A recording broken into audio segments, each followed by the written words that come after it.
In our last session, we read a letter from a man who wondered what was so terribly wrong with him because he'd been abandoned by his father at age 4, his mother at age 6, and then emotionally abandoned by his grandparents and everyone else all his life. I said that when people are in pain, they behave insanely, and I began by describing the pain of his father. Now back to the writer of the letter. Your father found himself in a situation where he was expected to love and care for an entire family, and all he wanted was to be loved and cared for. It was more pain and burden than he could stand. So he did what it took to reduce his pain. He left, even though it hurt you. You've probably wondered 1,000 times why he did that. So listen again. Because he was in pain. Because he was selfish. You also wondered why he did that to you. He did not do that to you. I know it felt like he did. After all, when he left, you were left without a father. I get that. But he didn't leave so that you would be alone. He left so that his pain would be reduced. Just as in our last session we discussed what you would do if I stomped on your foot. If you jumped back and knocked a child down and broke her arm, that would simply be an accident, a secondary result. You wouldn't have done that to her. It was the same with your father.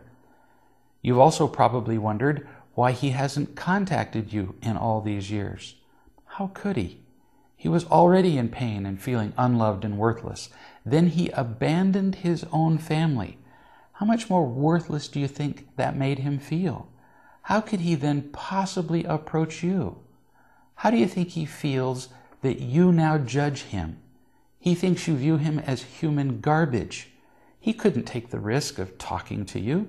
It would be a totally humiliating experience for him.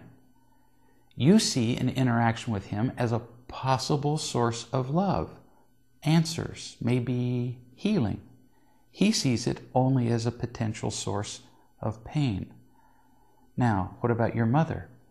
Everything I said about your father would apply to her. What kind of pain would a woman have to be in to slow her car down and dump her kids out at their grandparents' house and leave them forever? Yes, what she did was horrible for you, but now that you're an adult, try for a moment to see what a horrible life she was experiencing in order to respond in the way she did. Then you were raised by grandparents who are unkind to you. So for your entire childhood, you heard an unending series of messages that were variations on, I don't love you, and you are worthless. And you heard these messages from the people that every child believes the most. Your parents and grandparents. These people are like God to a child. When you heard these messages, you didn't just consider them as alternatives on a multiple choice quiz. You accepted them as gospel. After all, they came from God. So you came to believe, you came to know that you were worthless. And this had a profound effect on subsequent relationships in your life, which we'll talk about in our next session.